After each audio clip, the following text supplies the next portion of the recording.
The morning sun streamed through the tall windows of the Naval Training Center's main corridor as Petty Officer Third Class Derek Morrison strutted past the bulletin board displaying recent commendations and awards. His crisp new uniform still carried the stiffness of someone who had graduated boot camp just 3 weeks prior, and his swagger reflected the confidence of youth unburdened by actual experience.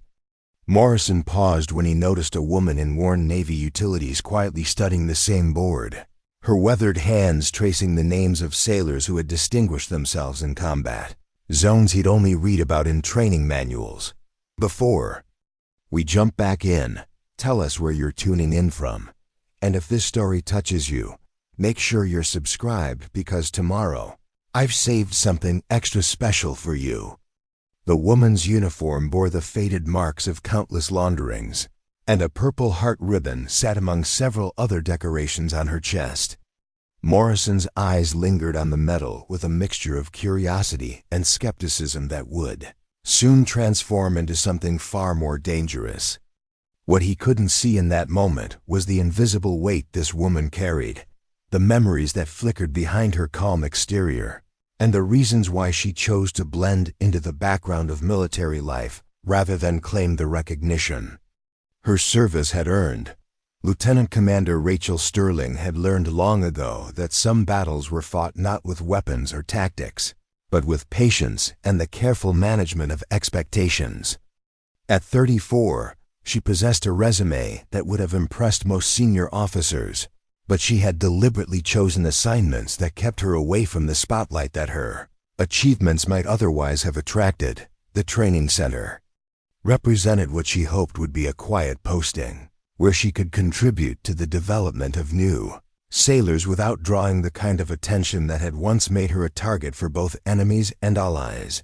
The Naval Training Center at Portsmouth occupied a sprawling complex of red brick buildings that had witnessed the transformation of countless COFAs, civilians into sailors over nearly 8 decades of continuous operation.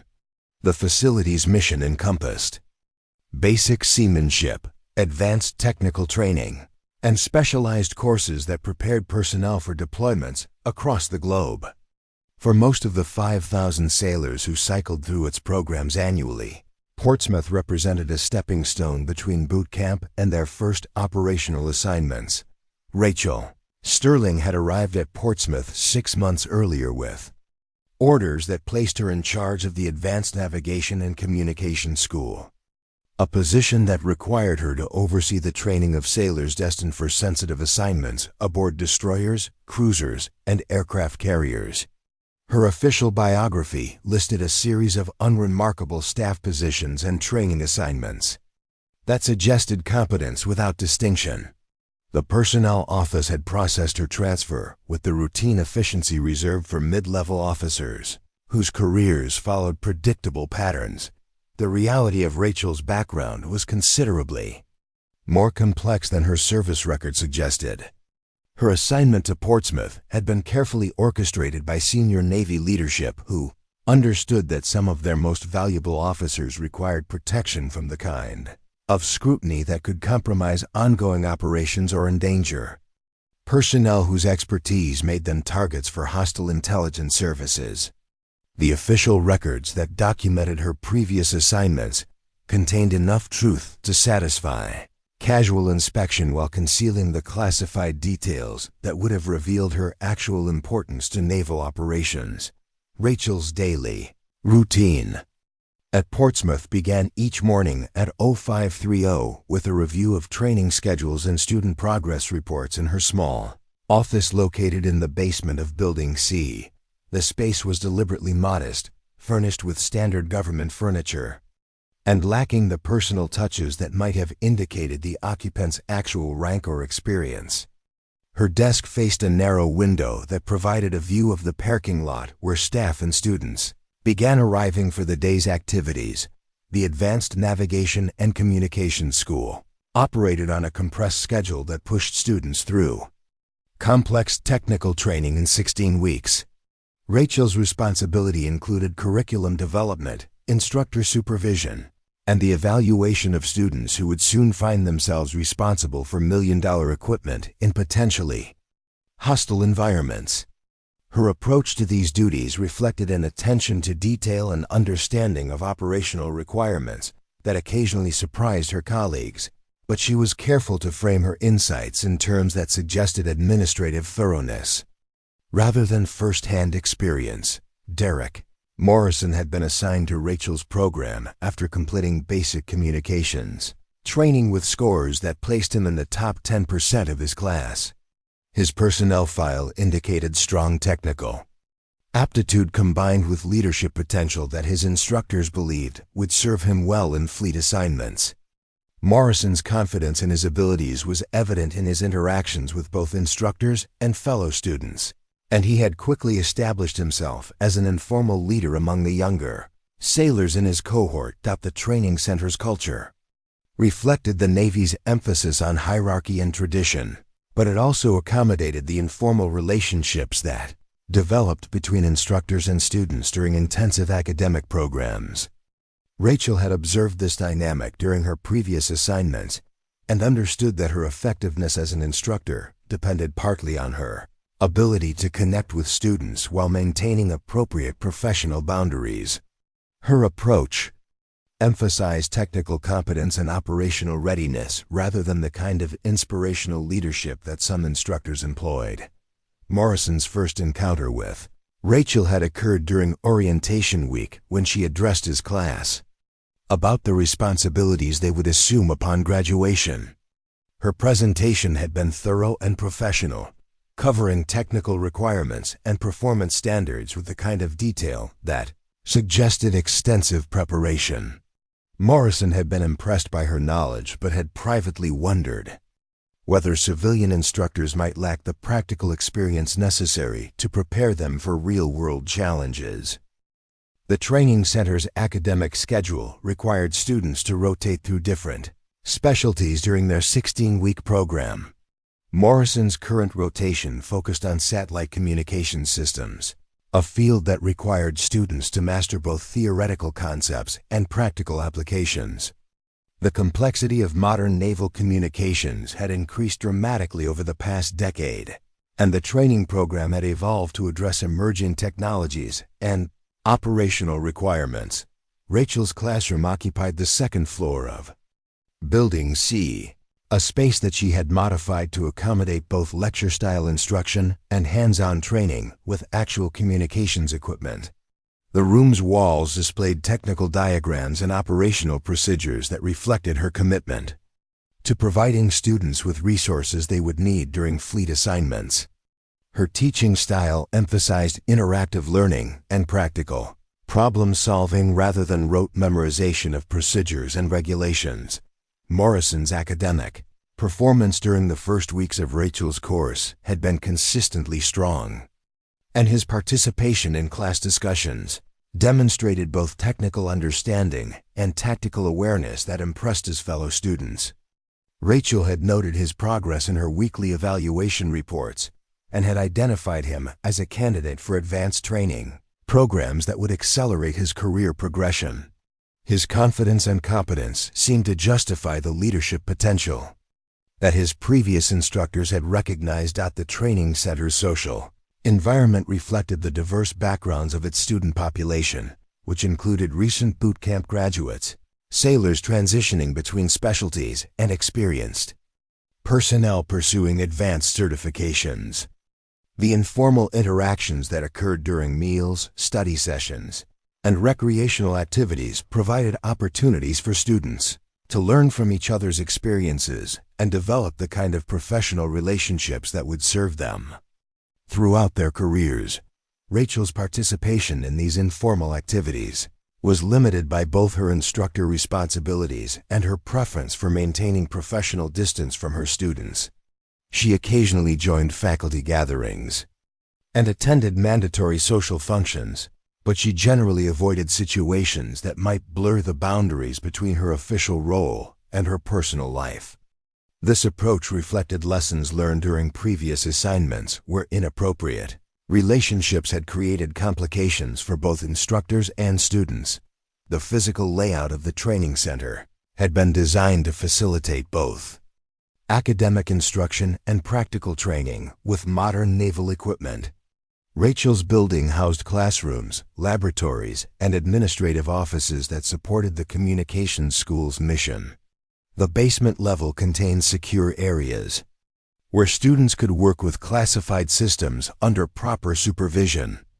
The building's proximity to the harbor allowed for training exercises that required actual shipboard experience.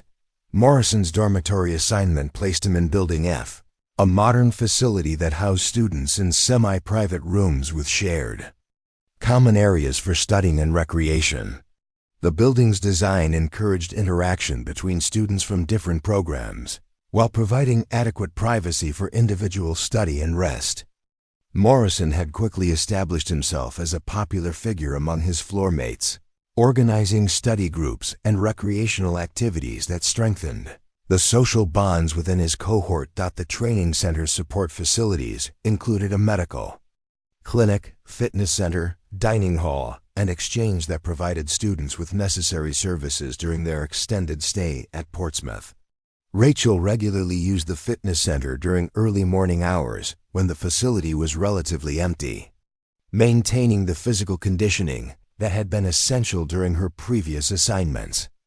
Her exercise routine was methodical and focused, reflecting discipline developed through years of military service.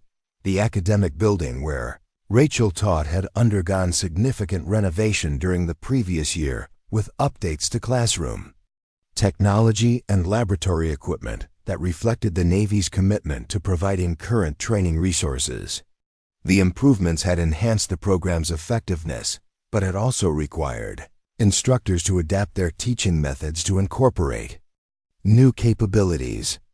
Rachel had embraced these changes more readily than some of her colleagues, demonstrating familiarity with advanced systems that occasionally surprised the technical staff.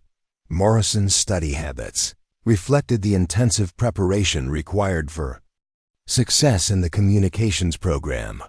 He typically spent several hours each evening reviewing lecture materials and completing practical exercises designed to reinforce classroom instruction. His academic success had earned recognition from both instructors and fellow students, and he had been selected for additional responsibilities that would enhance his leadership experience before graduation. The training center's library occupied a prominent position in the main academic building, providing students with access to technical manuals, professional journals, and historical materials that supplemented classroom instruction. Rachel frequently used the library during her lunch breaks, often researching emerging technologies and operational procedures that might enhance her curriculum. Her selections occasionally included materials that seemed advanced for her official responsibilities, but the librarians attributed this to thoroughness rather than unusual expertise. The dining hall served as an important social center, where students and faculty gathered for meals and informal discussions about training progress and career plans. Rachel's participation in these gatherings was limited but regular, and she occasionally engaged in conversations with students about their professional goals and concerns. Her advice was invariably practical and well-informed, though she was careful to avoid references to experiences that might have raised questions about her background.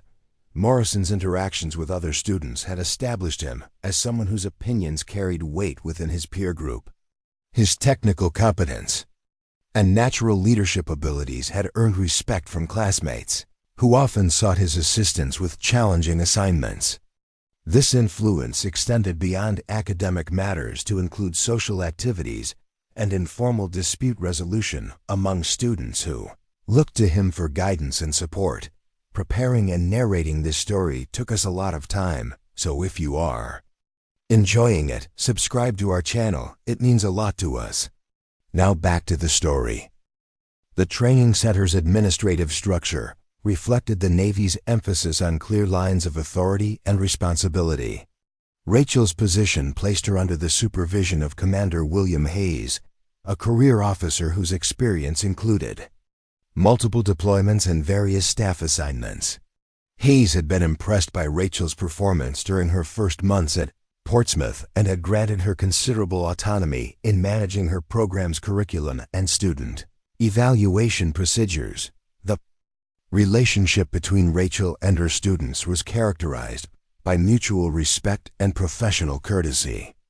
She demanded high standards and provided the support necessary for students to meet those expectations.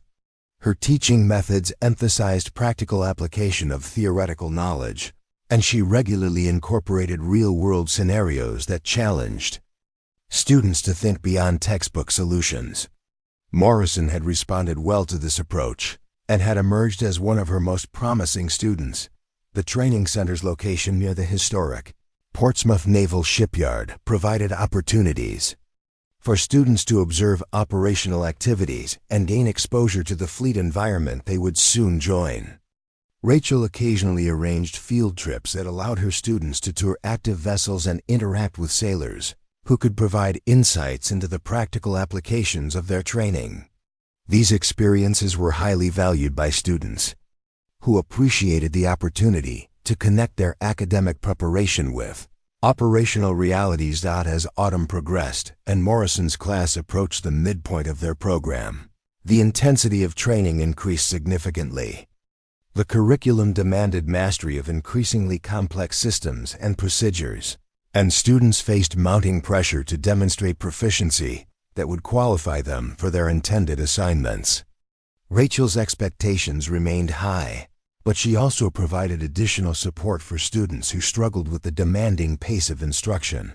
The subtle signs that Rachel carried experiences beyond those suggested by her official record were visible to anyone who knew how to look for them.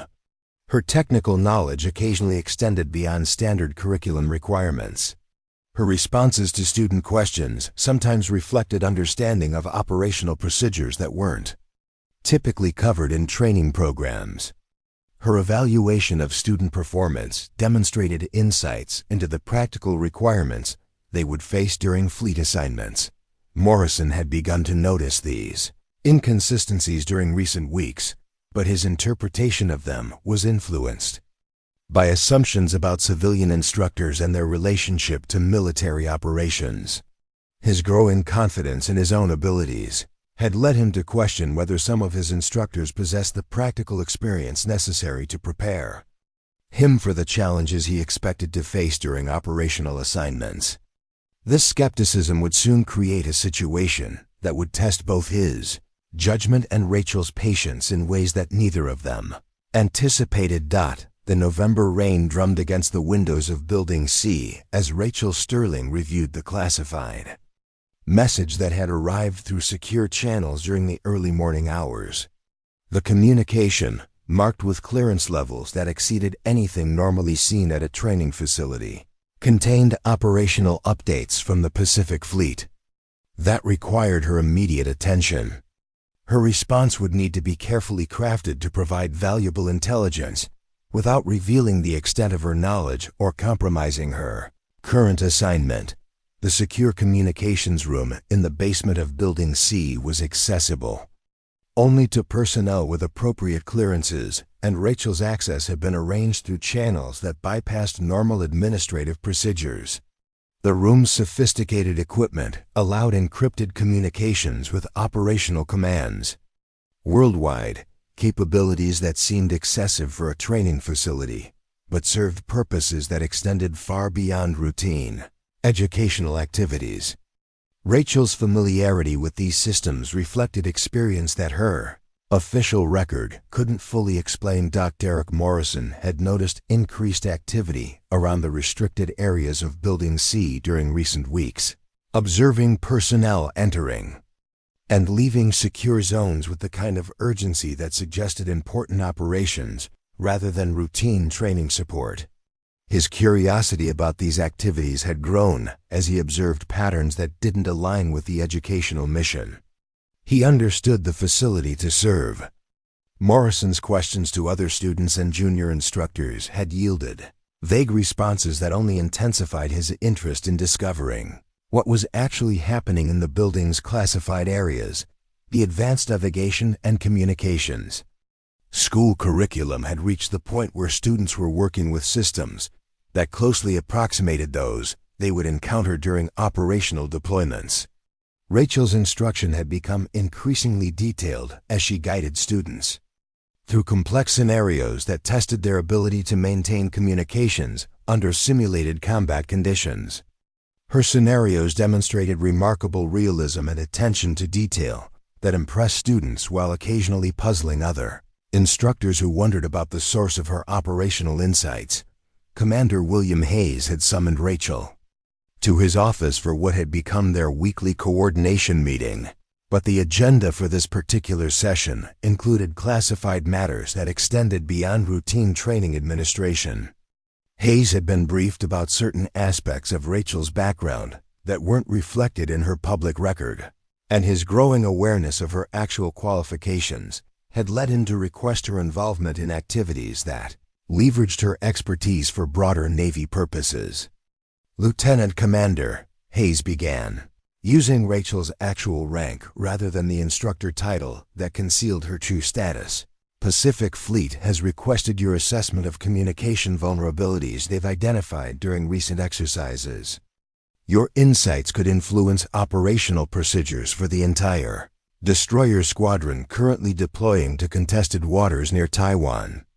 The request reflected confidence in Rachel's judgment that seemed disproportionate to her apparent qualifications, but made perfect sense given her classified background.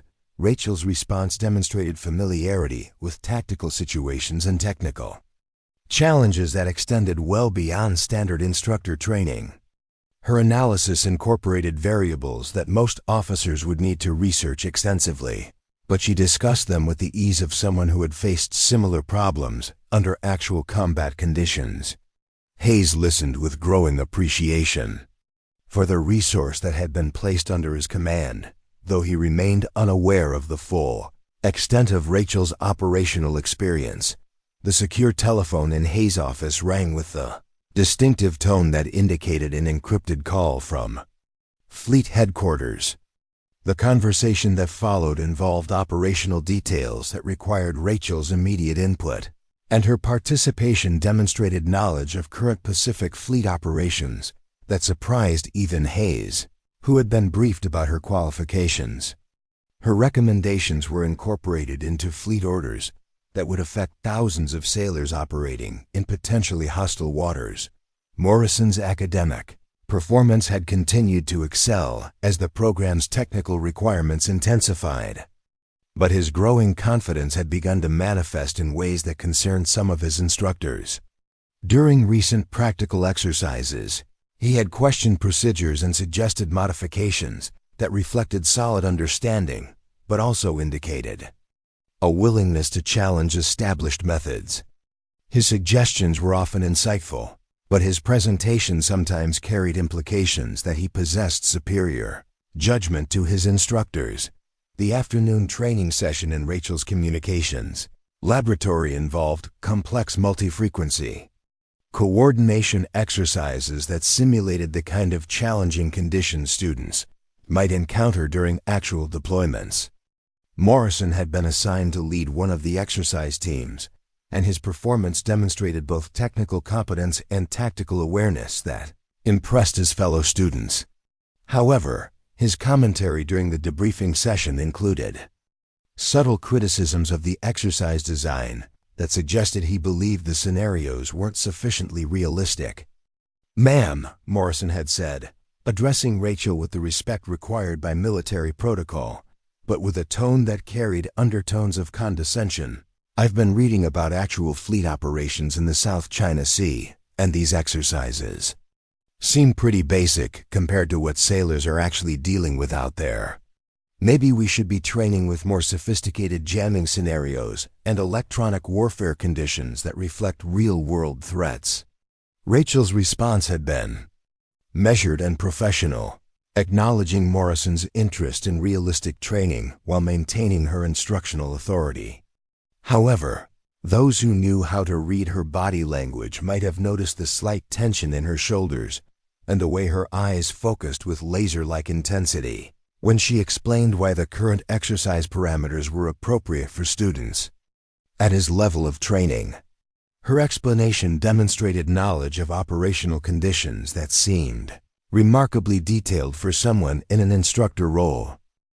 The conversation that followed Morrison's criticism revealed the growing gap between his perception of his own capabilities and his actual understanding of military operations. His questions about electronic warfare procedures and communications security demonstrated solid academic knowledge, but lacked the nuanced understanding that came from facing actual threats in operational environments.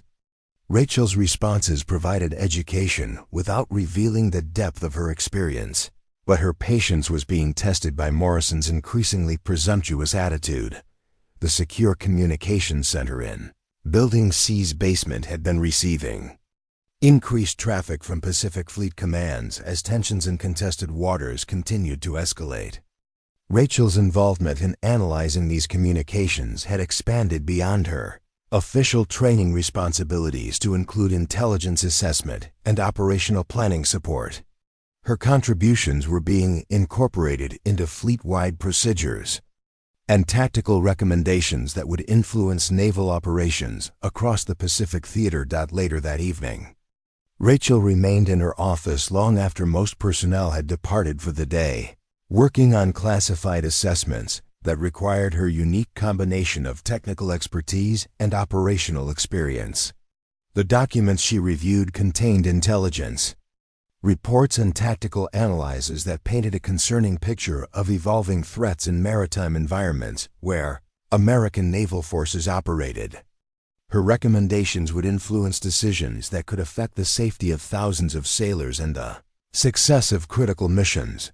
Morrison's dormitory conversations with fellow students had increasingly focused on his perception that some instructors lacked practical experience necessary to prepare them adequately for operational assignments.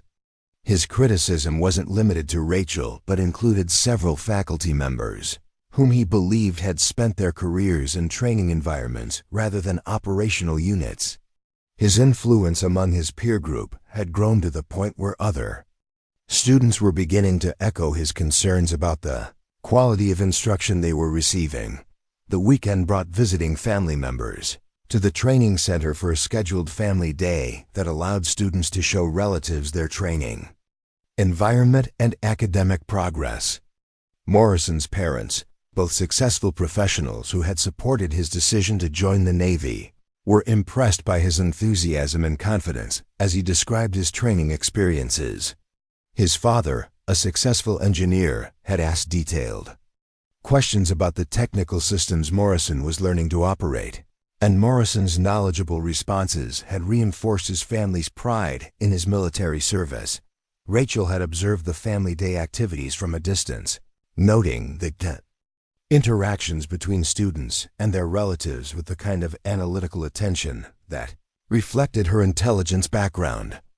The psychological profiles she maintained on her students weren't part of her official instructor duties, but her experience had taught her that understanding personal motivations and family dynamics could be crucial for predicting how individuals would perform under stress during operational assignments. The Monday morning faculty meeting had included discussions about student performance and curriculum modifications that might enhance the program's effectiveness. Rachel's contributions to these discussions demonstrated insights into student psychology and learning methodologies that impressed her colleagues, though some wondered about the source of her expertise in areas that seemed tangential to communications instruction.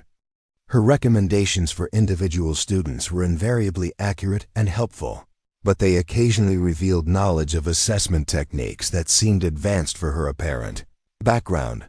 Commander Hayes had requested a private meeting with Rachel following the faculty session to discuss classified matters that couldn't be addressed in the larger group. The conversation revealed that Rachel's assignment to Portsmouth served purposes beyond routine instruction, and her role in supporting Pacific Fleet operations was expanding as regional tensions continued to escalate. Hayes had been authorized to brief her about developments that would require her expertise in ways that might compromise her cover as a routine instructor. The intelligence briefing that Hayes provided painted a sobering picture of Chinese naval activities in contested waters and the sophisticated electronic warfare capabilities being deployed against American forces.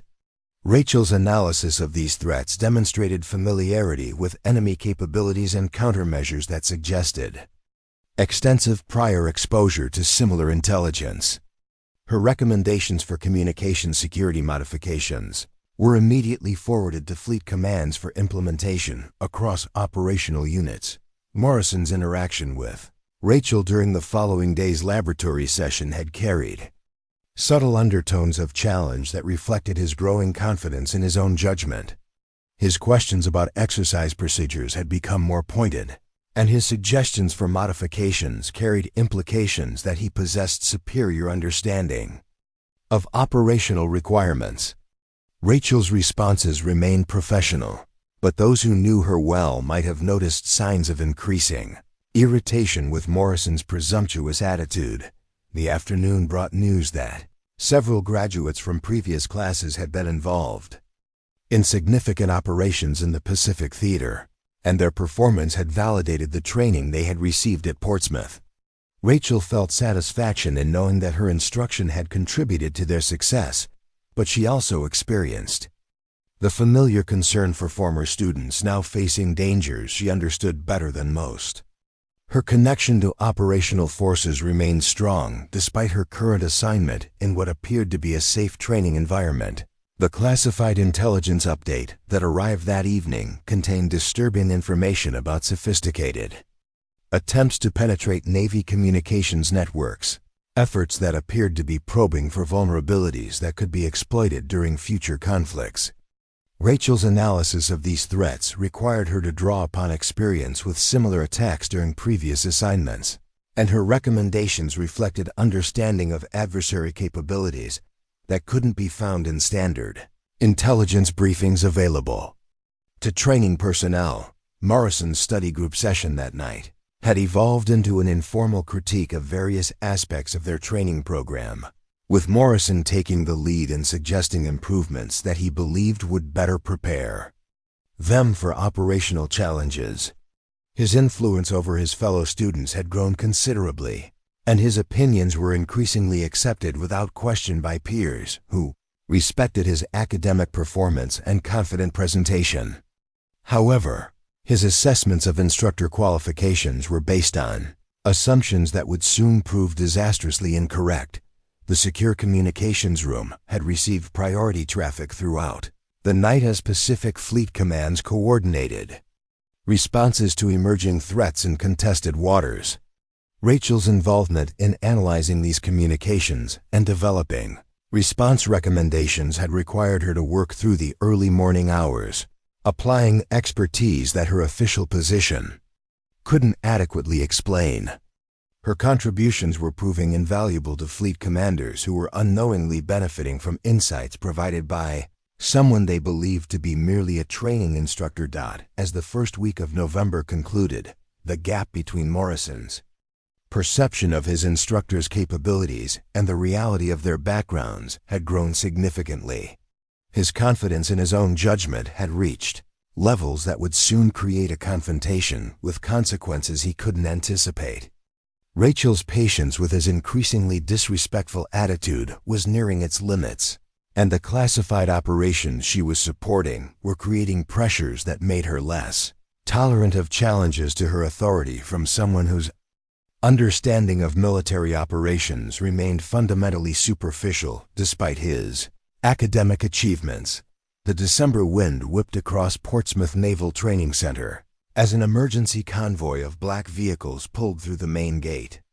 At 0400 hours, Rachel Sterling watched from her office window as figures in civilian clothes emerged from the vehicles and disappeared into the administrative building's secure entrance. The unexpected arrival of what appeared to be high-level intelligence personnel at a training facility sent ripples of curiosity through the early shift personnel, but only Rachel understood the true significance of their presence.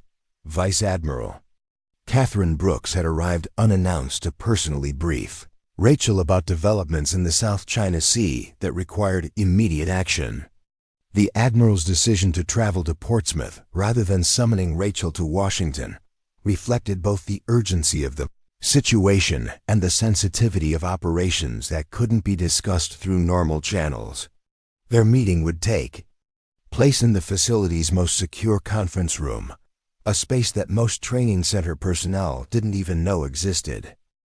Derek Morrison had arrived early for his shift in the communications laboratory and noticed the unusual security activity around Building C. The presence of armed personnel at entrances normally staffed by routine security guards suggested something significant was occurring, and Morrison's curiosity was piqued by the obvious attempt to maintain discretion while implementing enhanced protective measures. His inquiries to other early arrivals yielded no useful information, but the heightened security atmosphere was unmistakable. The classified briefing that Admiral Brooks provided painted a dire picture of Chinese military activities that threatened to destabilize the entire Pacific region.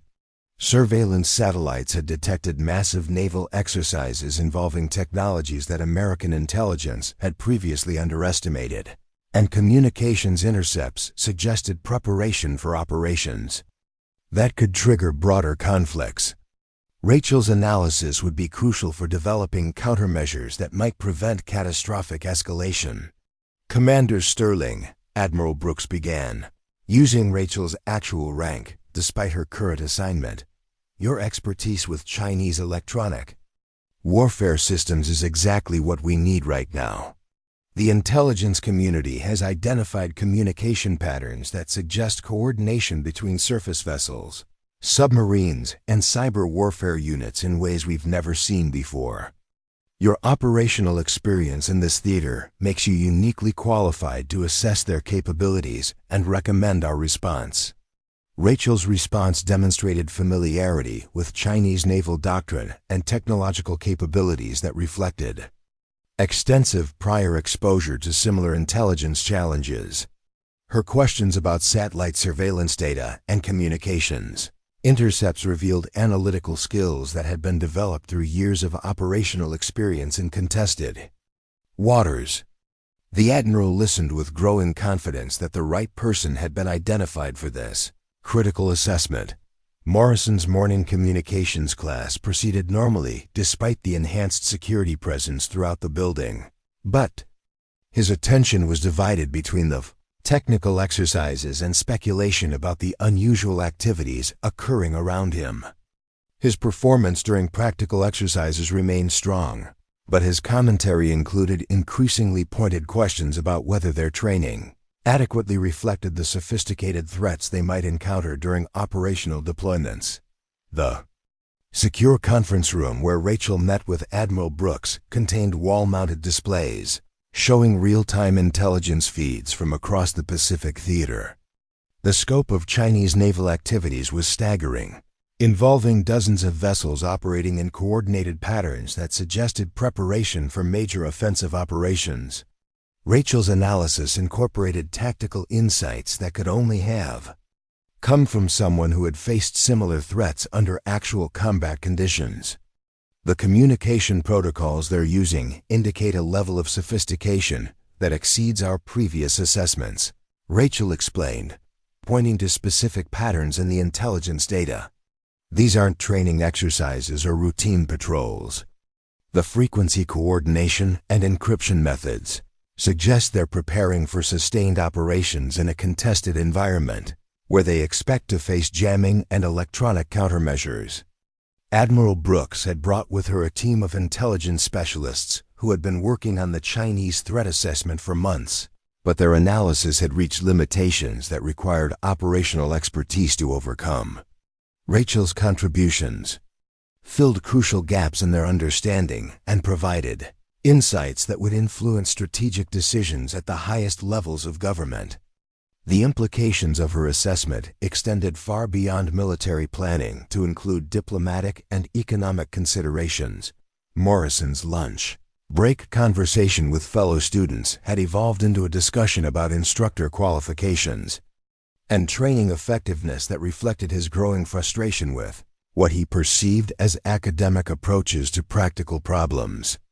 His criticism wasn't limited to specific individuals, but encompassed broader concerns about whether training personnel possessed the real-world experience necessary to prepare students for operational challenges they would soon face.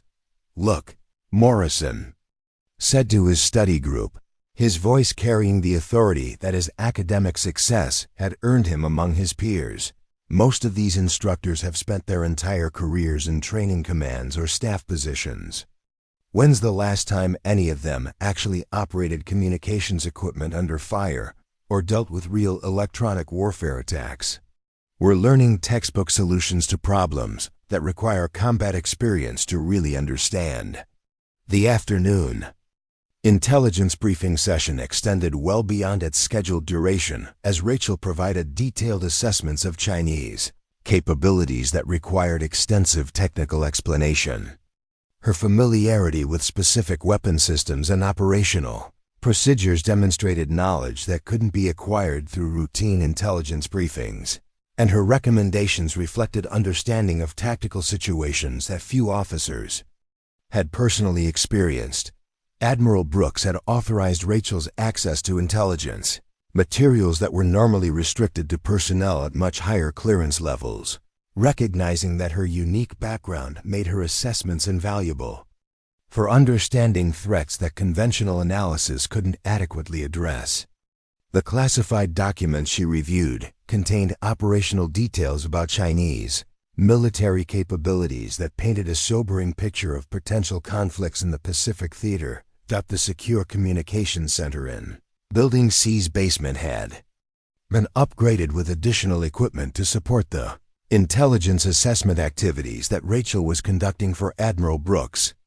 The sophisticated systems allowed real-time coordination with fleet commands and intelligence agencies worldwide, capabilities that seemed excessive for a training facility but were essential for the operational support that Rachel was providing. To Pacific Fleet commands, Morrison's evening study session had attracted a larger group of students who were drawn to his confident critiques of their training program and his suggestions for improvements that he believed would better prepare them for operational assignments. His influence within the student body had grown significantly, and his opinions were increasingly accepted without question by peers who respected his academic achievements and articulate presentation of complex technical concepts. The psychological pressure of maintaining her cover while supporting critical operations was beginning to affect Rachel in ways that she struggled to conceal from her colleagues and students. The constant tension between her instructional responsibilities and her classified activities required careful management of her time and energy, and the stakes involved in her intelligence work made it increasingly difficult to tolerate challenges to her authority from students who had no understanding of the operational realities they claimed to critique. Admiral Brooks' final briefing session included discussion of operational plans that would require Rachel's continued involvement despite her current assignment to the training center. The threat assessment she had provided would influence fleet dispositions and tactical procedures across the Pacific Theater, and her expertise would be needed for ongoing analysis as the situation continued to evolve. The Admiral's request for Rachel's sustained support created additional pressures that would further complicate her ability to maintain her instructor persona. "Commander, I need you to understand that this assignment has become a priority that supersedes your training responsibilities," Admiral Brooks explained during their private conversation. "The intelligence community requires your continued assessment of Chinese capabilities, and fleet commanders need your tactical recommendations for operations that could begin within weeks. Your cover as an instructor provides perfect concealment for activities that must remain completely classified." Rachel's response reflected the internal conflict between her desire to support critical operations and her recognition that increased involvement in classified activities would make it harder to maintain the patient, professional demeanor that her instructional duties required. The pressure of protecting national security while enduring disrespect from students who questioned her qualifications was creating a psychological burden that grew heavier each day. Morrison's criticism of instructor qualifications had begun to include specific references to Rachel's teaching methods and her responses to his suggestions for training improvements. His commentary during class discussions carried increasingly dismissive undertones that suggested he believed his understanding of operational requirements exceeded that of his instructors.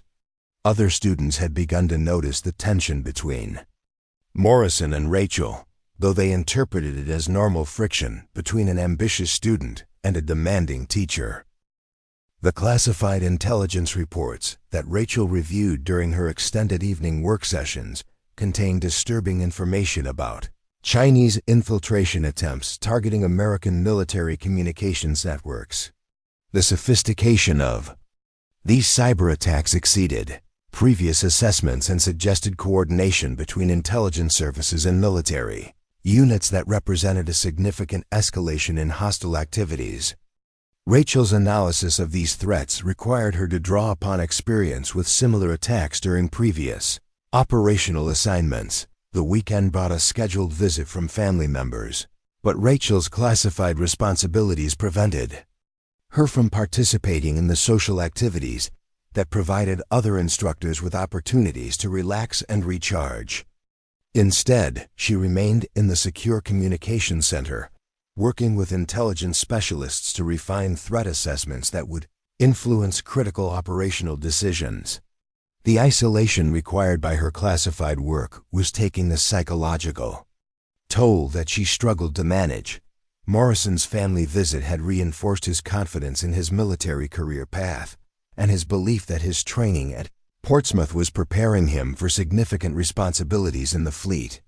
His parents' pride in his achievements and their obvious respect for his military service had strengthened his conviction that his critiques of training deficiencies were justified and necessary for ensuring that he and his fellow students would be adequately prepared for operational challenges. The Monday morning faculty meeting included discussions about student performance and concerns that some instructors had raised about challenging behavior from certain students.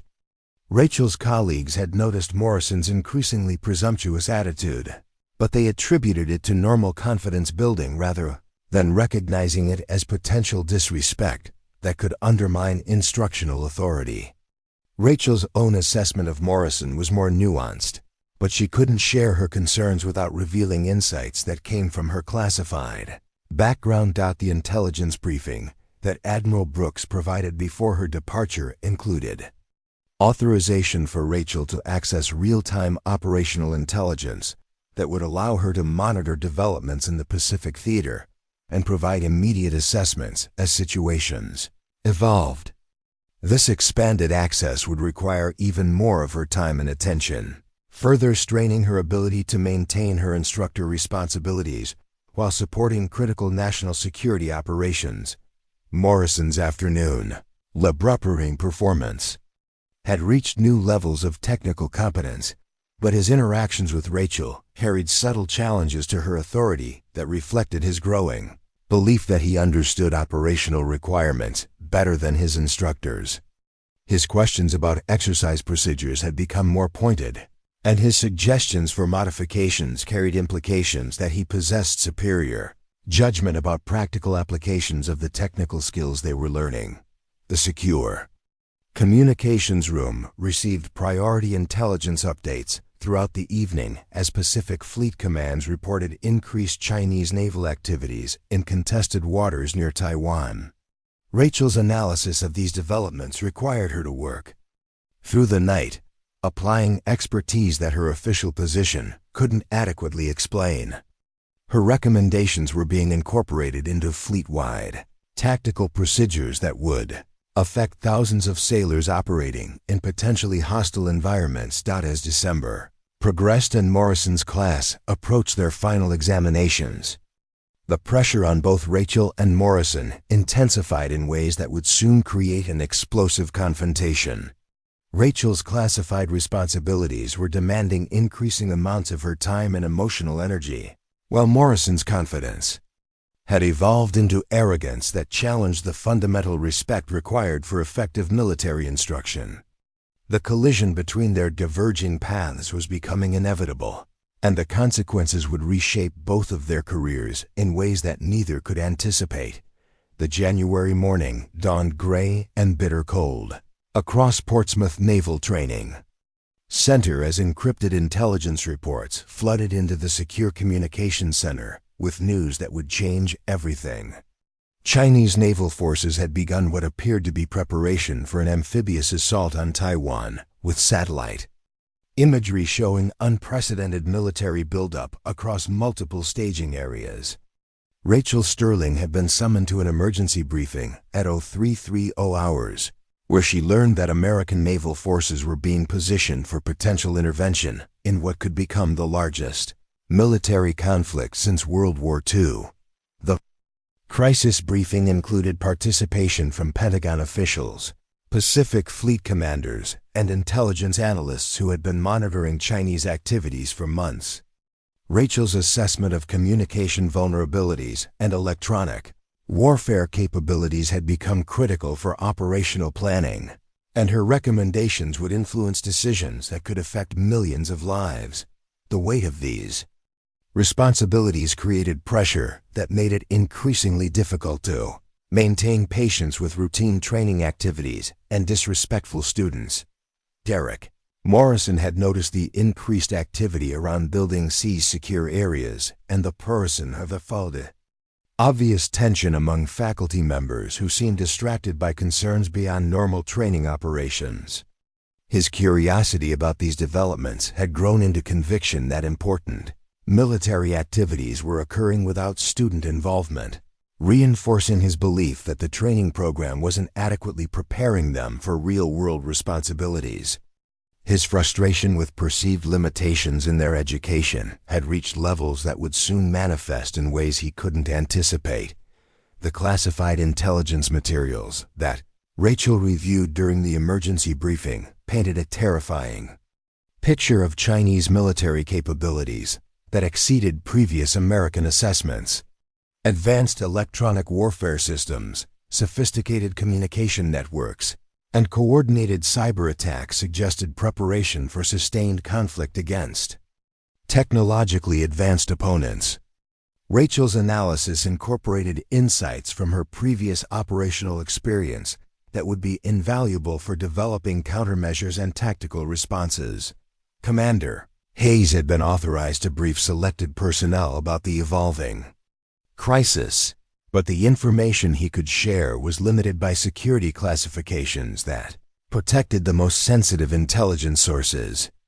His meeting with department heads included general warnings about potential disruptions to training schedules and possible changes to student assignments, but the true scope of the situation remained concealed from most training center personnel. Morrison's morning communications laboratory session proceeded under the supervision of a substitute instructor while Rachel attended classified briefings that would determine American naval strategy in the Pacific.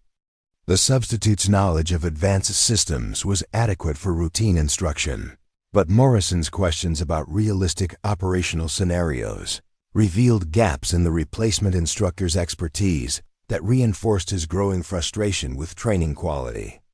"Sir," Morrison addressed the substitute instructor with barely concealed impatience, "these communication procedures seem pretty basic compared to what I've been reading about actual fleet operations. When are we going to learn about the electronic warfare countermeasures that ships are actually using in contested waters? The scenarios we're practicing don't seem to reflect the sophisticated threats that naval forces are facing in real operations."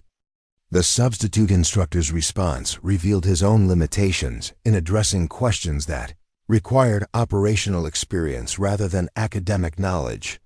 His explanation of security restrictions and progressive training methodologies failed to satisfy Morrison's demand for immediate access to advanced techniques. and the exchange created an uncomfortable dynamic that other students observed with growing interest. Rachel's intelligence assessment session extended through the morning as she analyzed Chinese communication patterns and identified vulnerabilities that could be exploited during potential conflicts. Her recommendations included tactical modifications that would enhance American naval capabilities while protecting critical communication networks from sophisticated electronic attacks. The classified nature of her work prevented her from sharing these insights with students who were demanding exactly this type of practical knowledge. The afternoon brought news that Chinese military exercises had escalated to include leave fire training and coordinated attacks on simulated targets representing American naval vessels. Intelligence analysts interpreted these activities as final preparation for offensive operations that could begin within days, and American forces were being positioned for rapid response to what appeared to be inevitable conflict. Rachel's expertise would be essential for supporting operations that could determine the outcome of the largest naval engagement in decades. "Look at Sterling," Morrison said, his voice carrying the authority that academic success had earned him among his peers. "She knows the textbook procedures, but when's the last time she actually operated communications equipment under fire? We're supposed to be preparing for real naval operations, but most of our instructors have never been outside training commands. How can they teach us what we need to know if they've never actually done it themselves?" The psychological pressure of supporting critical national security operations while maintaining her training responsibilities was pushing Rachel toward emotional limits that she struggled to control. Years of operational experience had taught her to compartmentalize stress and maintain professional composure under extreme conditions. But the combination of classified work and routine disrespect from students created unique challenges that tested her psychological resilience in unprecedented ways. The Secure Communications Center had been designated as the primary coordination point for intelligence sharing between Pacific Fleet commands and Washington-based analysts working on Chinese threat assessments. Rachel's role in this coordination required her to work extended hours while maintaining the facade of routine instructor duties, creating a schedule that allowed little time for rest or psychological recovery from the intense pressure of supporting potential combat operations. Commander Hayes had received orders to prepare for possible changes in training center operations that could include acceleration of student programs and modification of curriculum to address emerging operational requirements. His briefing to faculty members included warnings about potential disruptions and requests for flexibility in scheduling, but the classified nature of the underlying crisis prevented him from explaining the true urgency of these preparations. Morrison's confidence in his own judgment had reached levels that led him to question not only training procedures but also the qualifications of personnel responsible for his education. His interactions with instructors had become increasingly challenging as he demanded explanations for training limitations and pushed for access to advanced techniques that he believed were being unnecessarily withheld. His behavior was beginning to affect classroom dynamics in ways that concerned faculty members. The intelligence briefing that Rachel received during her evening work session included satellite imagery showing Chinese naval formations that exceeded anything previously observed in peacetime exercises.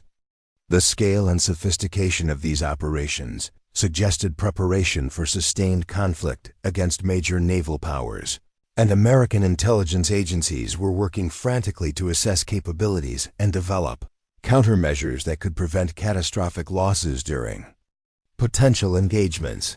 The psychological toll of maintaining her cover while supporting operations that could prevent or minimize casualties during major conflicts was becoming increasingly difficult for Rachel to bear. Her commitment to protecting American naval personnel required her to endure disrespect from students who had no understanding of the life and death decisions she was helping to make. The irony of being criticized for lack of practical experience while actively supporting current military operations, created frustration that grew harder to suppress. Morrison's influence among his fellow students had grown to the point where his critiques of training quality were being accepted without question by peers who respected his academic achievements and confident presentation. His scheduled presentation to the class about communication security procedures had become an opportunity to demonstrate his knowledge, while subtly criticizing instructor methods and training limitations that he believed were inadequately preparing them for operational challenges. The classified assessment that Rachel completed during her late-night work session identified critical vulnerabilities in Chinese communication networks that could be exploited to disrupt coordination between naval forces and command structures. Her recommendations were immediately transmitted to fleet commanders who would use this intelligence to develop tactical plans for potential engagements. The strategic importance of her work made it increasingly difficult to maintain patience with routine training activities and student complaints. The following morning brought emergency orders that activated reserve communication specialists and accelerated training programs for personnel who might be needed for Pacific Fleet operations. Rachel's role in these preparations required her to balance classified coordination activities with her official instructor duties, creating scheduling conflicts that further strained her ability to maintain normal interactions with students and colleagues. Morrison's presentation to his communications class had been carefully prepared to demonstrate his mastery of technical concepts while highlighting what he perceived as deficiencies in their training program. His detailed analysis of communication security procedures impressed fellow students but included pointed critiques of instructor methods that suggested superior understanding of operational requirements. The presentation was scheduled for the afternoon session when Rachel would be returning from classified briefings. The intelligence update that Rachel received during her morning coordination session included confirmation that Chinese naval forces had completed staging for what appeared to be imminent offensive operations.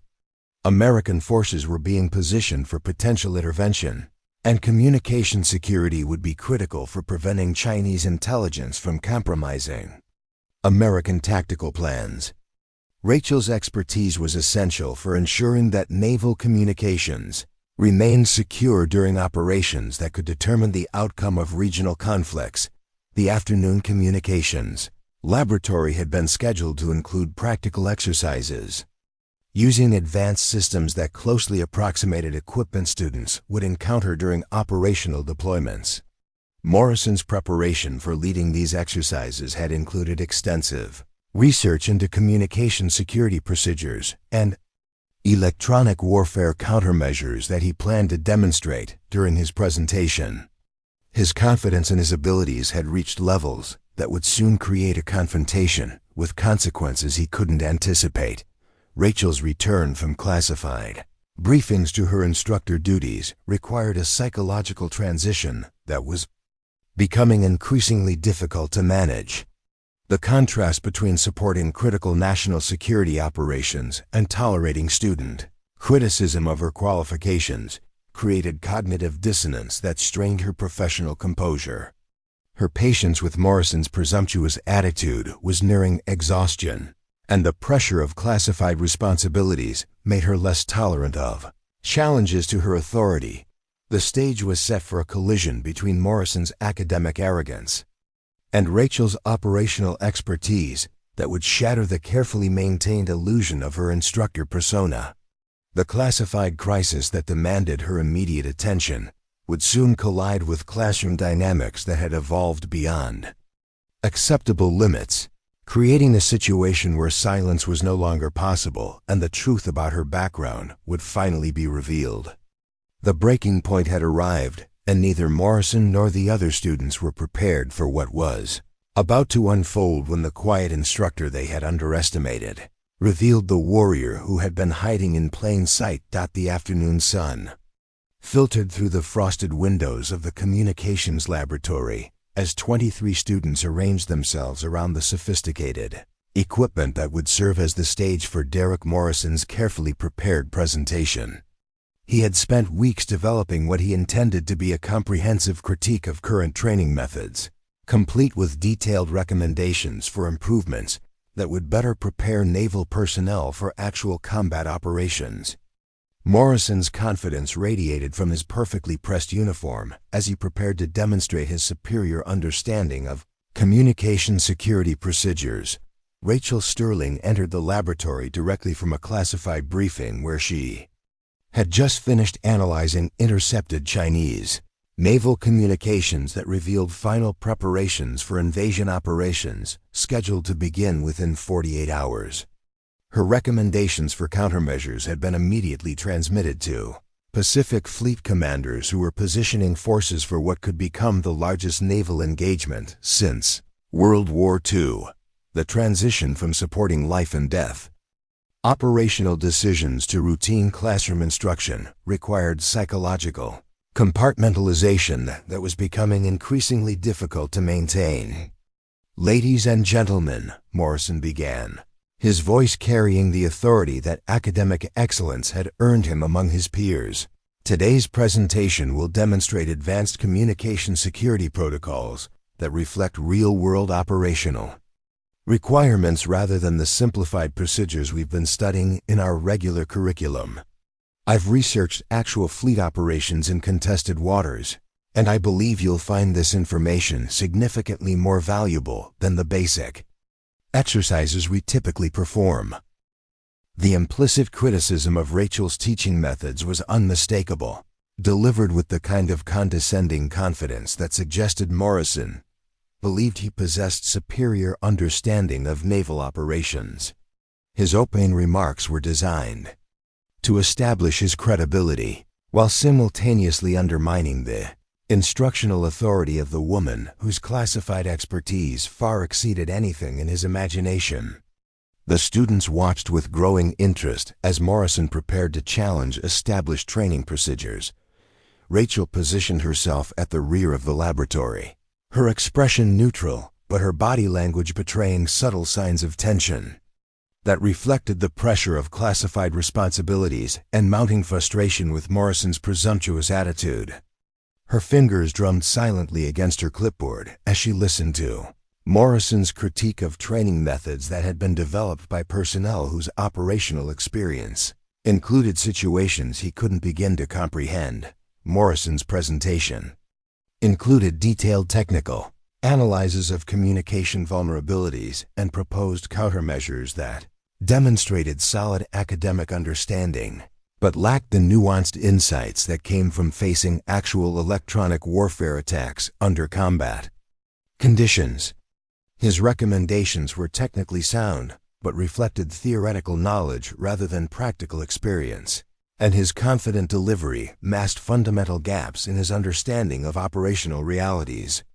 "The problem with our current training approach," Morrison continued, warming to his theme as he noticed his classmates' obvious engagement with his critique, "is that it's designed by instructors who have never actually operated these systems under fire. They teach us textbook procedures that work fine in controlled environments, but they don't prepare us for the sophisticated jamming and cyber attacks that naval forces are facing in real operations against advanced adversaries." The direct challenge to instructor qualifications represented a line that Morrison was crossing without understanding the consequences that would follow. His assumption that Rachel's expertise was limited to academic knowledge revealed the arrogance that had been building throughout his training program, and his public questioning of her competence was about to trigger a response that would shatter his confidence forever.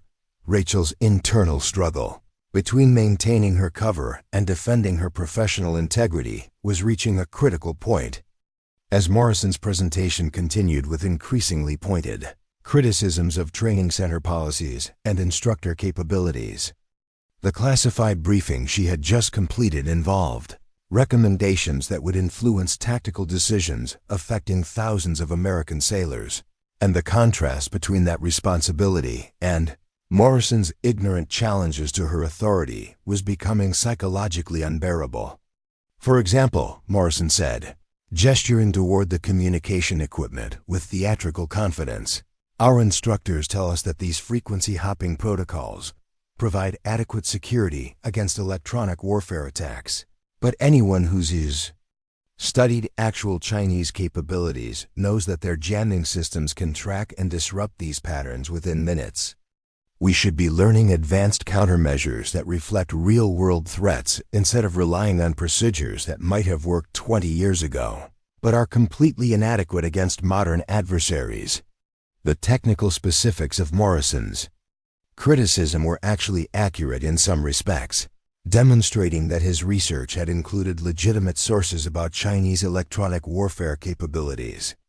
However, his assumption that training center instructors were unaware of these threats or incapable of addressing them revealed a fundamental misunderstanding of military education principles and security classifications that protected advanced techniques from unauthorized disclosure. Rachel's patience finally reached its breaking point as Morrison's presentation evolved into what amounted to a public humiliation of her professional competence. The combination of operational pressure from classified responsibilities and sustained disrespect from a student whose understanding of naval operations remained fundamentally superficial created a psychological crisis that could no longer be contained through normal professional restraint. Morrison, Rachel's voice cut through the laboratory with the kind of authority that instantly commanded attention from every person present. The transformation in her demeanor was immediate and unmistakable, as the quiet instructor they had known disappeared and was replaced by someone whose very presence radiated command experience and combat-tested confidence. That's enough. The silence that followed Rachel's intervention was profound and uncomfortable as 23 students suddenly realized that something extraordinary was occurring. Morrison's confident presentation had been interrupted by an instructor whose entire bearing had changed in ways that suggested depths of experience and authority that none of them had previously recognized. The psychological dynamics in the room shifted dramatically as Rachel stepped forward with the kind of purposeful movement that reflected years of leadership under extreme conditions. Petty Officer Morrison, Rachel continued, using his formal rank rather than the casual address that characterized normal classroom interactions.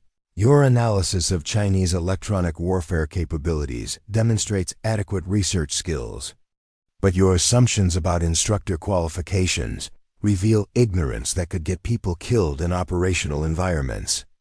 Would you like to explain to the class how someone with no combat experience presumes to critique training methods developed by personnel whose operational background you can't begin to comprehend?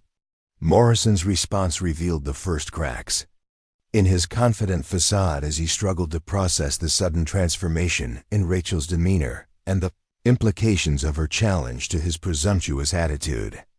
His prepared presentation had been designed to demonstrate his superior understanding of operational requirements, but he was now facing someone whose authority seemed to transcend anything he had previously encountered in academic settings.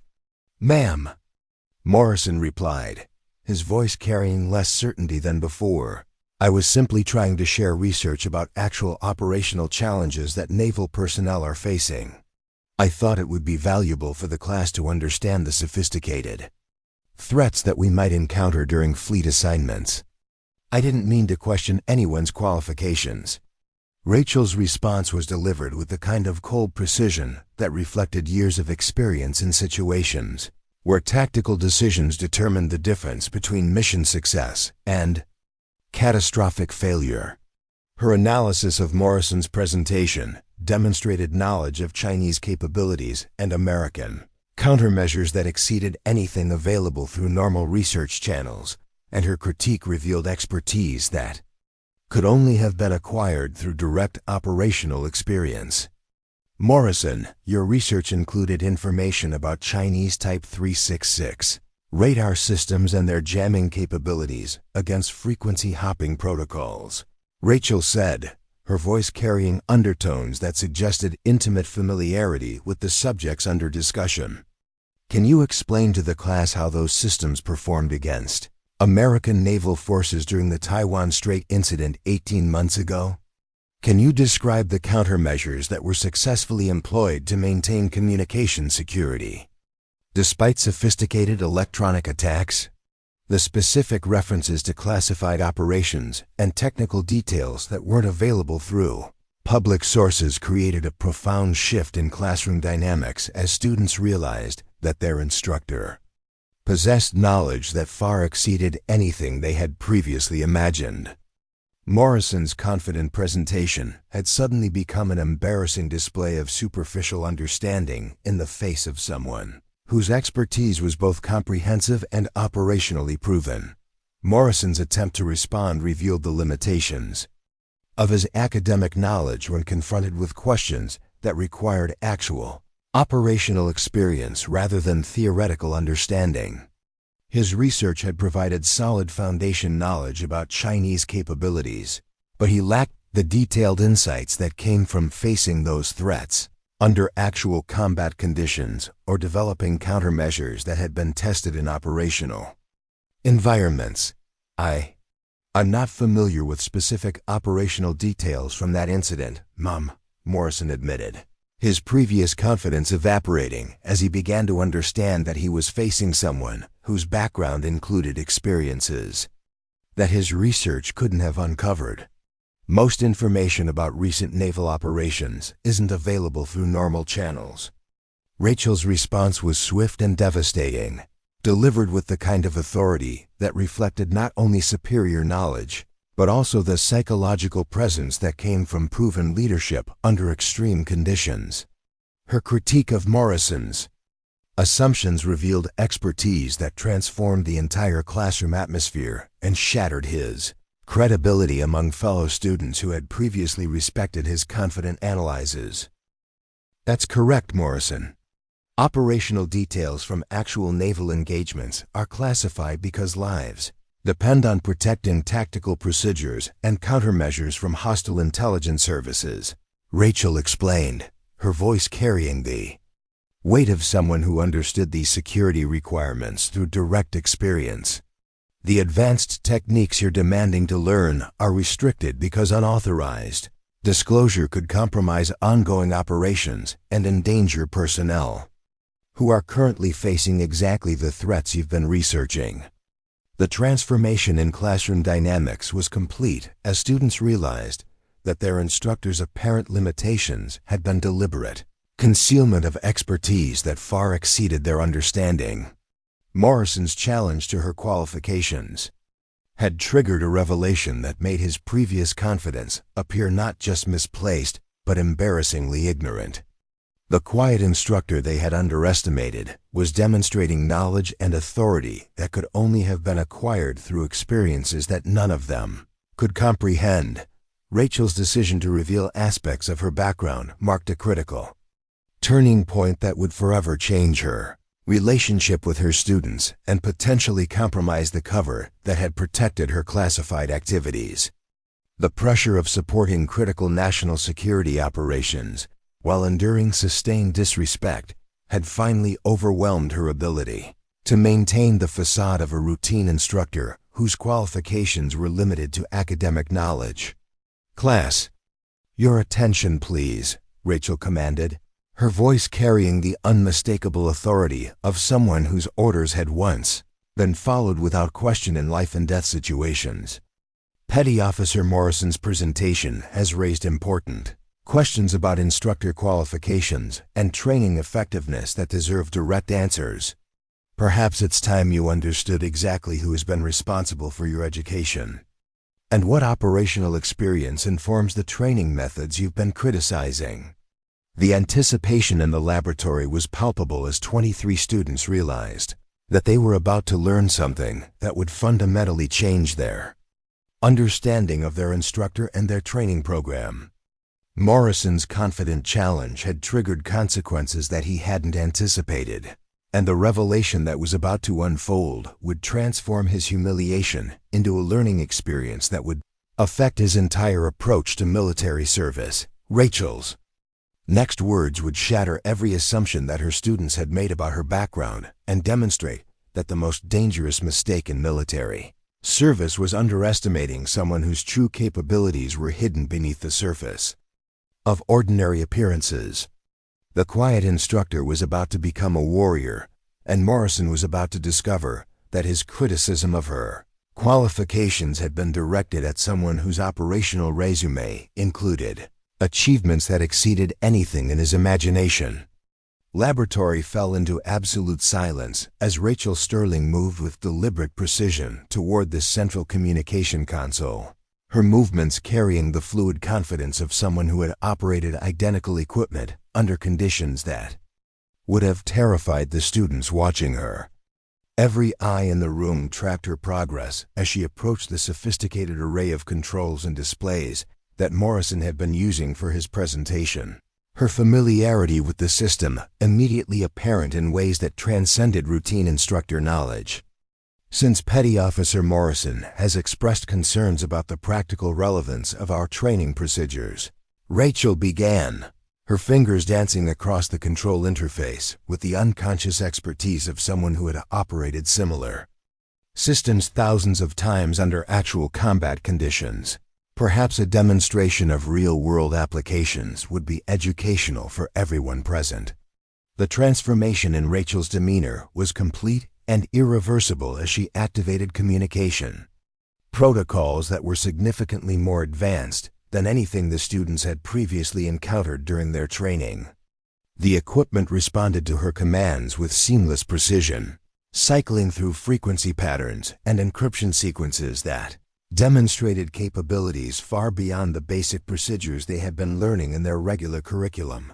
Morrison watched in growing dismay as his carefully prepared presentation was systematically dismantled by someone whose expertise clearly exceeded anything he had imagined possible from a training center instructor. His research into Chinese electronic warfare capabilities had seemed comprehensive during his preparation, but he was now witnessing operational knowledge that revealed the superficial nature of his understanding and the dangerous arrogance of his assumptions. The Type 366 surface search radar systems that you mentioned in your presentation, Rachel continued while configuring the communication array to demonstrate countermeasures that weren't described in any publicly available technical manuals were indeed used during Chinese exercises in the Taiwan Strait. However, your analysis of their jamming effectiveness against American frequency hopping protocols contains several critical errors that could prove fatal in actual operational environments. The technical demonstration that followed revealed capabilities and countermeasures that existed at classification levels far above anything accessible to students or routine training personnel. Rachel's manipulation of the equipment showed intimate familiarity with advanced systems and tactical procedures that could only have been acquired through direct operational experience in contested waters where American naval forces faced sophisticated electronic warfare attacks. During the incident you referenced, Rachel explained while activating defensive protocols that the students had never seen before, Chinese jamming attempts against USS Michigan's communication systems were successfully countered using adaptive frequency algorithms that maintained secure communications throughout a 6-hour engagement. The countermeasures employed that day saved lives and prevented mission compromise, but the techniques remain classified because ongoing operations depend on protecting these capabilities from hostile intelligence services. The classroom atmosphere had transformed from academic discussion to something approaching a classified briefing as students realized they were witnessing demonstrations of operational procedures that exceeded their security clearances.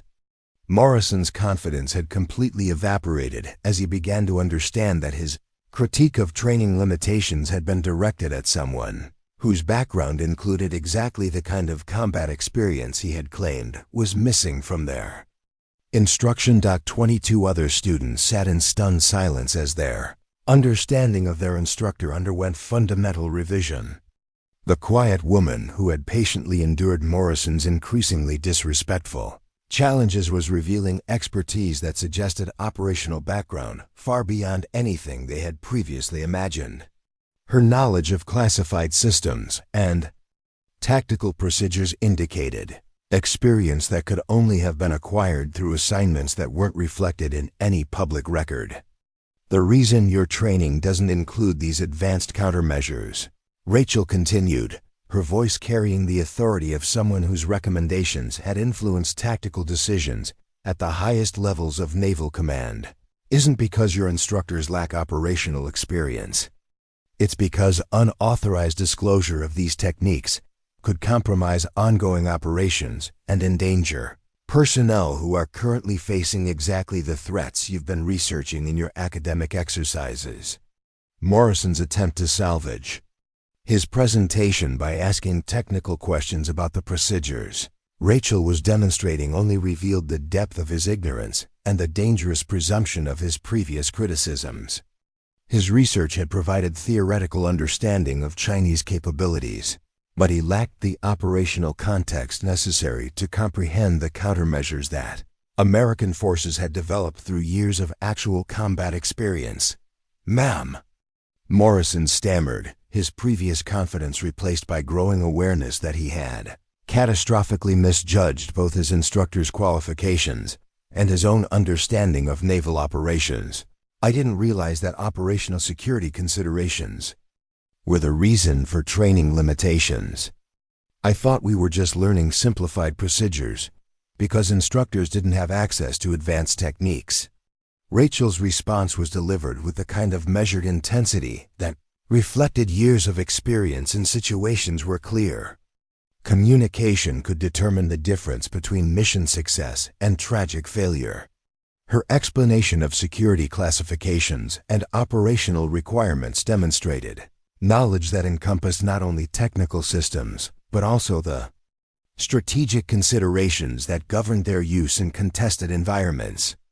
"Morrison, your assumption that training personnel lack operational experience reflects a fundamental misunderstanding of how the Navy assigns its most qualified officers," Rachel explained while continuing to demonstrate communication procedures that exceeded anything in the student's previous experience. Advanced techniques aren't withheld due to instructor limitations. They're restricted because premature exposure to classified capabilities could compromise national security and endanger lives. The psychological impact of Rachel's revelation extended far beyond Morrison to affect every student present, as they realized that their understanding of military education and instructor qualifications had been fundamentally flawed. The training program they had been criticizing was actually being conducted by personnel whose operational background exceeded their ability to comprehend, and the limitations they had perceived were actually security measures designed to protect critical national assets. Sarah Chun, one of Morrison's study group members who had frequently echoed his criticisms of training quality, raised her hand with obvious hesitation as she struggled to process the implications of what she was witnessing. "Ma'am, if you have this level of operational experience, why are you assigned to a training center instead of fleet operations? Wouldn't your expertise be more valuable in actual combat units?" Rachel's response to Chun's question revealed another layer of complexity in military assignments and career management that the students had never considered. Her explanation touched on the strategic importance of training qualified personnel and the role that experienced officers played in preparing the next generation of naval professionals for operational challenges they would soon face. Petty Officer Chun. Experienced personnel are assigned to training commands specifically because their operational background is essential for preparing students to face real-world challenges, Rachel explained, her demonstration of advanced communication procedures continuing without interruption. The Navy's most qualified officers rotate through training assignments to ensure that critical knowledge and hard-earned experience are transmitted to personnel who will soon be facing similar challenges in operational environments. The revelation that training assignments represented strategic placement of experienced personnel rather than career limitations or punishment, fundamentally changed the students' perception of their educational environment. The instructors they had viewed as academically focused theorists were actually operational veterans whose assignments to training commands reflected their value for preparing future naval personnel rather than any limitation in their qualifications or capabilities. Morrison's psychological adjustment to this new understanding was particularly difficult as he realized that his months of criticism and condescending attitude had been directed at someone whose operational resume included achievements that far exceeded anything in his imagination. His academic success, which had formed the foundation of his confidence, suddenly seemed trivial compared to the combat-tested expertise of the instructor he had been challenging.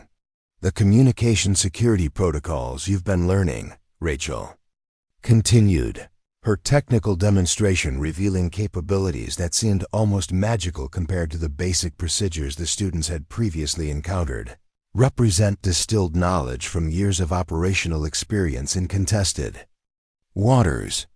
Every procedure has been tested under actual combat conditions, and every limitation you've encountered reflects lessons learned at significant cost in personnel and equipment." The sophisticated equipment in the laboratory responded to Rachel's commands with the seamless precision that indicated intimate familiarity developed through extensive operational use. Her manipulation of frequency patterns, encryption sequences, and jamming countermeasures demonstrated expertise that could only have been acquired through direct experience with the systems under conditions where failure meant mission compromise and potential loss of life. James Rodriguez, another member of Morrison's study group, ventured a question that reflected the growing curiosity about Rachel's background that her demonstration had triggered among all the students present. "Ma'am, can you tell us what operations you were involved in that required these advanced techniques? It would help us understand the practical applications of what we're learning."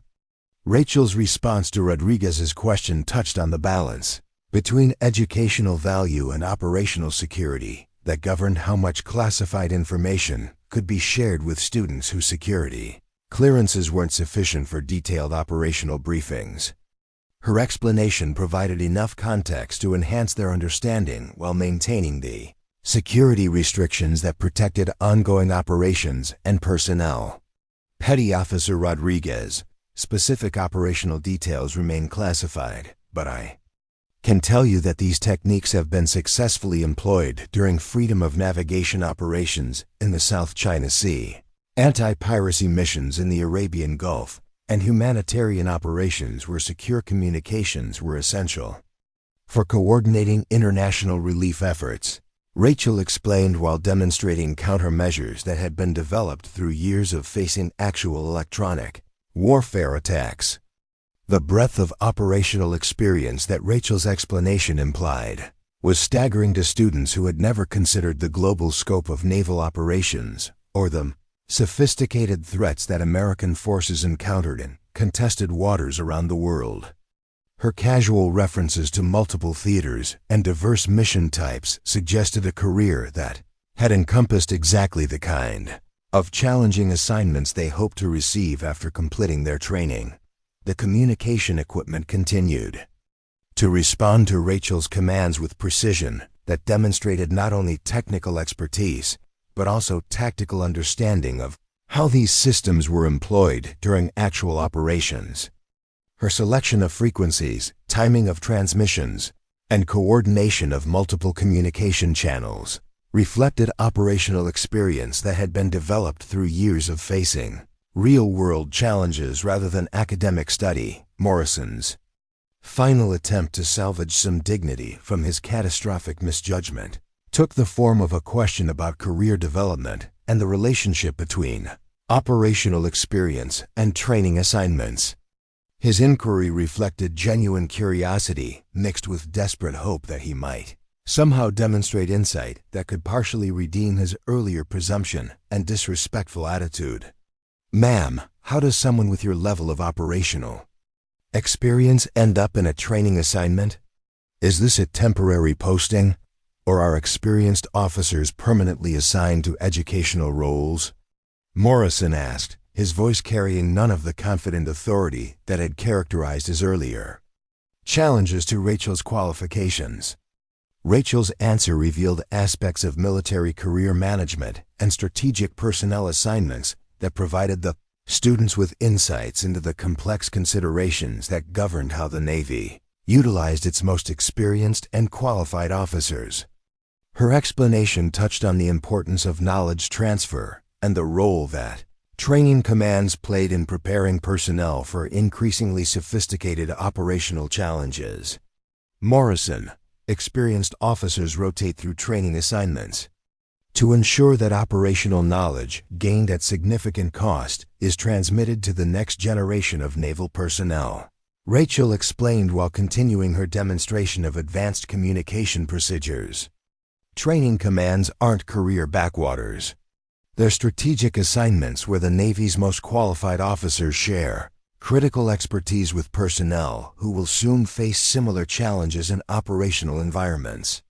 The psychological transformation in the laboratory was complete as 23 students adjusted their understanding of military education, instructor qualifications, and their own position in the broader context of naval operations. Morrison's confident challenge to training quality had triggered revelations that fundamentally changed their perception of their educational environment and the personnel responsible for their preparation. The advanced communication techniques that Rachel demonstrated during the remainder of the session provided students with glimpses of capabilities that exceeded their current understanding while maintaining the security restrictions that protected classified information. Her instruction took on new authority as students realized they were learning from someone whose operational background included exactly the kind of experience they hoped to acquire during their own careers. The laboratory session concluded with Rachel's explanation of how the basic procedures they had been learning would eventually evolve into the advanced techniques she had demonstrated once they gained appropriate security clearances and operational experience. Her description of career progression and skill development provided context that helped students understand the relationship between their current training and future operational responsibilities. As students filed out of the laboratory, their conversations reflected the profound impact of witnessing their instructors' true capabilities and understanding the depth of experience that had been concealed beneath her quiet professional demeanor. Morrison remained behind, his earlier confidence replaced by humiliation and growing awareness that his presumptuous attitude had created consequences that would affect his relationship with instructors and fellow students for the remainder of his training program. The revelation of Rachel Sterling's operational background marked a turning point that would forever change the dynamics between instructors and students at Portsmouth Naval Training Center, while Morrison's public humiliation would serve as a lasting reminder that the most dangerous mistake in military service was underestimating someone whose true capabilities were hidden beneath the surface of ordinary appearances. The weeks following Rachel Sterling's revelation in the communications laboratory brought profound changes to the atmosphere at Portsmouth Naval Training Center that rippled far beyond Morrison's devastated confidence. Word of the confrontation spread through the student body with the speed typical of military installations, though the details became increasingly embellished as the story passed from dormitory to dining hall to study sessions across the sprawling facility. Derek Morrison found himself transformed overnight from respected academic leader to cautionary tale about the dangers of presumption and disrespect toward military instructors. His fellow students who had previously sought his opinions and followed his lead in criticizing training procedures now viewed him with a mixture of sympathy and wariness that reflected their own fears about making similar mistakes in judgment. The psychological impact on Morrison was devastating and multifaceted, affecting not only his confidence, but his fundamental understanding of military hierarchy and the operational experience that underpinned apparently routine training assignments. His academic achievements, which had formed the foundation of his self-image and peer standing, suddenly seemed trivial compared to the combat-tested expertise he had so foolishly challenged. Commander William Hayes had been briefed about the incident through channels that revealed more about Rachel's actual background than Morrison could ever have imagined. The Admiral's assessment of Rachel's intelligence work had praised her analytical capabilities while noting the psychological pressure of maintaining cover while supporting critical operations. Hayes understood that the confrontation had been inevitable given the mounting stress of classified responsibilities and sustained disrespect from students. Rachel's approach to instruction in the aftermath of her revelation required careful navigation between enhanced credibility and the security restrictions that still governed what information she could share with students. Her technical demonstrations had provided glimpses of advanced capabilities without compromising classified procedures, but maintaining that balance while addressing students' increased curiosity demanded constant vigilance and professional restraint. The intelligence briefings that continued to arrive at Portsmouth revealed escalating tensions in the Pacific theater that made Rachel's expertise increasingly valuable for fleet preparations. Chinese naval exercises had expanded to include sophisticated electronic warfare scenarios that tested countermeasures similar to those Rachel had helped develop during previous operational assignments.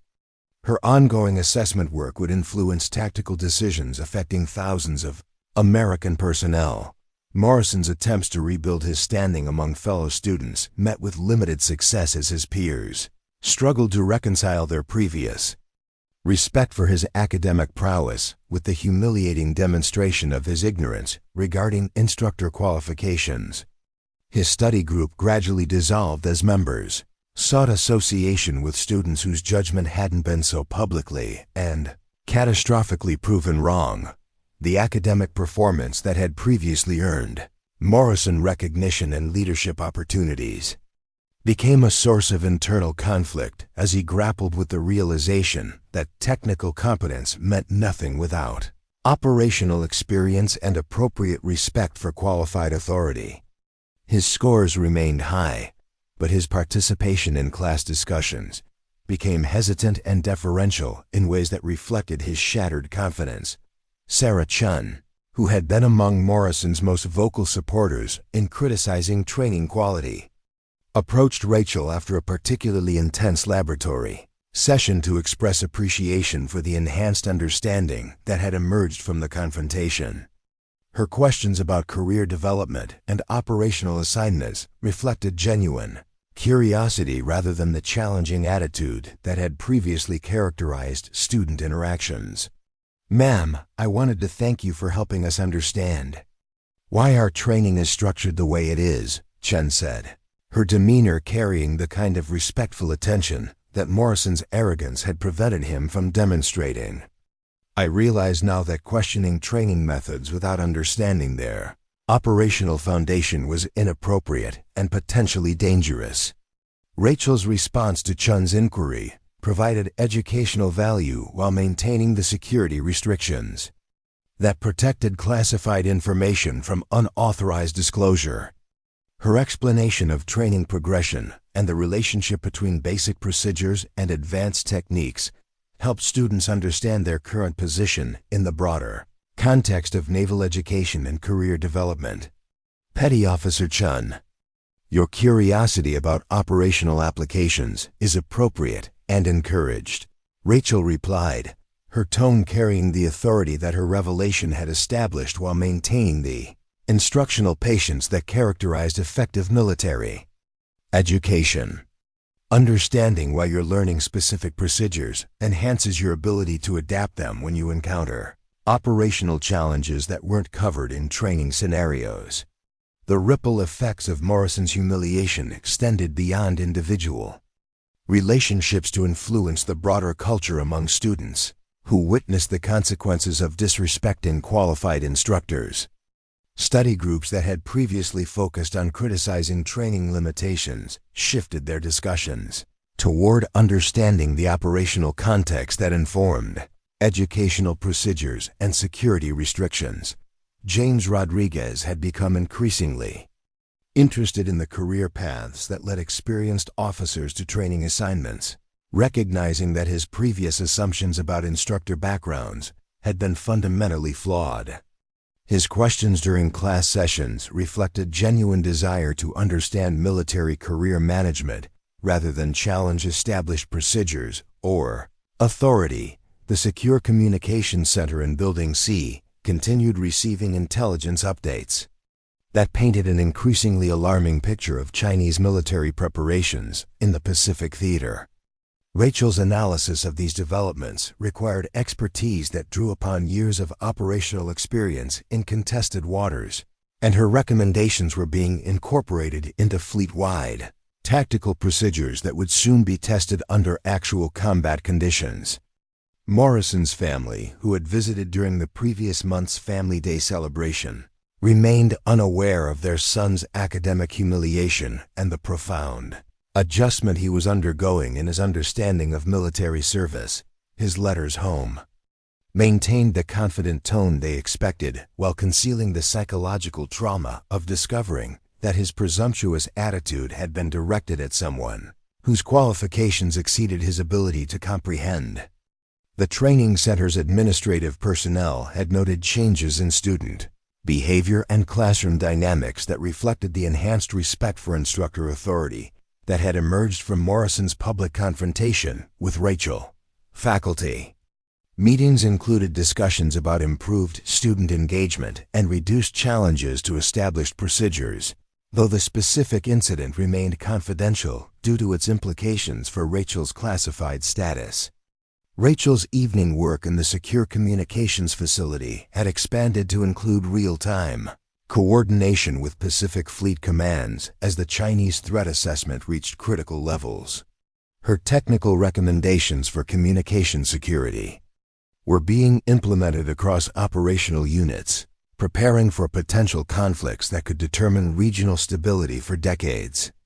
The classified intelligence materials that Rachel reviewed during these extended sessions contained satellite imagery and communications intercepts that revealed Chinese naval formations exceeding anything previously observed during peacetime exercises.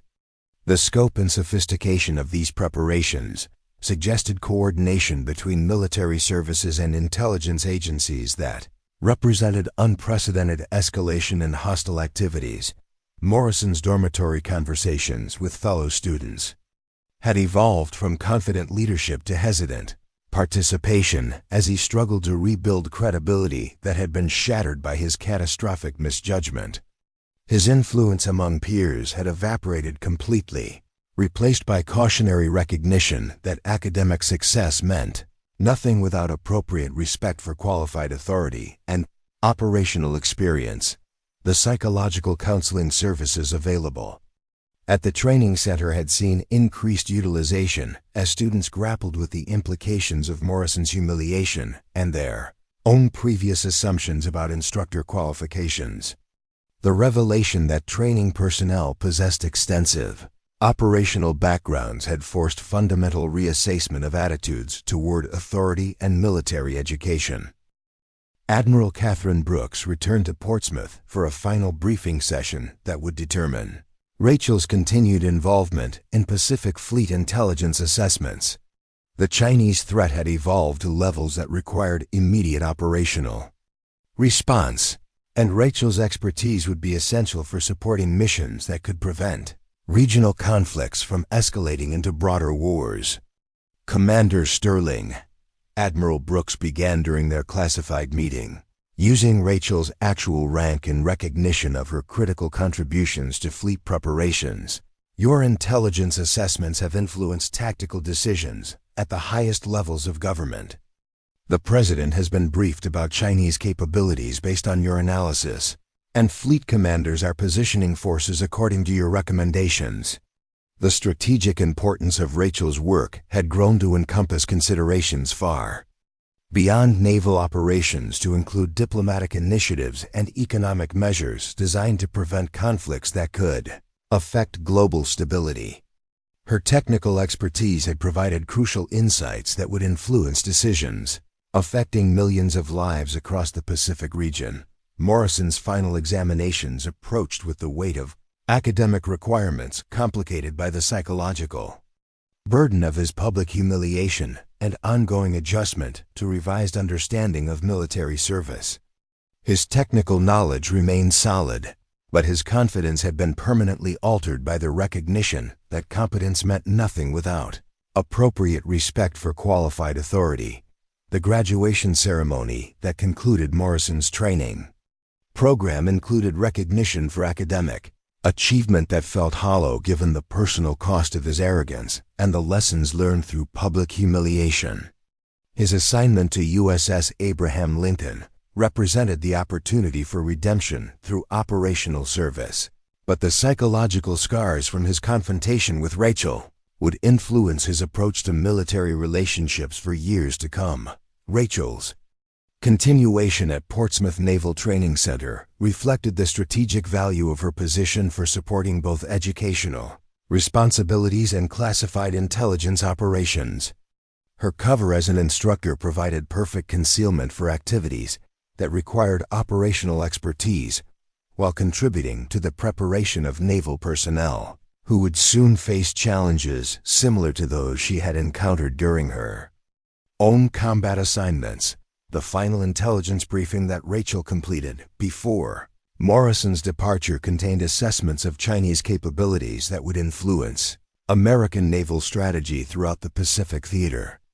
Her recommendations for communication security and electronic warfare countermeasures would protect thousands of personnel who would never know that their safety depended partly on insights provided by a training center instructor whose true qualifications exceeded their imagination.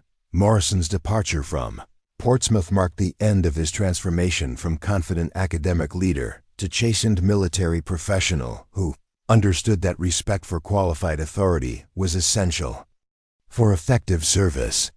His lesson had been learned at significant personal cost, but the humiliation he experienced would ultimately make him a better officer and prevent similar mistakes that could have proven catastrophic during operational assignments. The legacy of Morrison's confrontation with Rachel Sterling became part of Portsmouth Naval Training Center folklore, serving as a permanent reminder that the most dangerous mistake in military service was underestimating someone whose true capabilities were hidden beneath the surface of ordinary appearances. Future students would learn from his example that respect for authority wasn't just military courtesy, it was recognition of operational experience that could make the difference between mission success and tragic failure.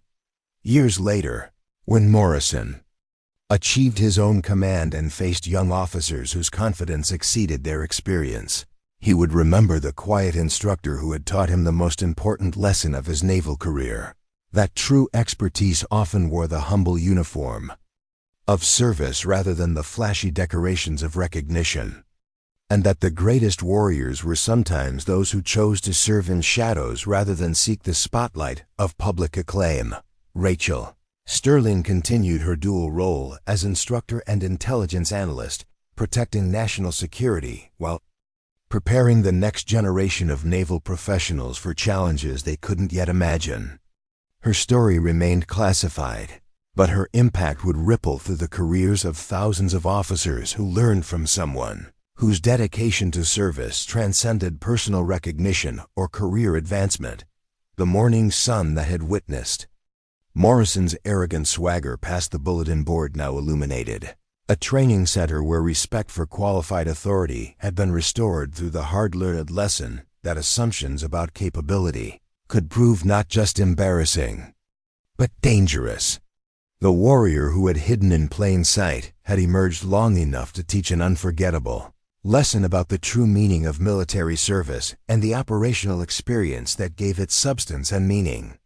Up next, you've got two more standout stories right on your screen. If this one hits the mark, you won't want to pass these up. Just click and check them out. And don't forget to subscribe and turn on the notification bell so you don't miss any upload from us.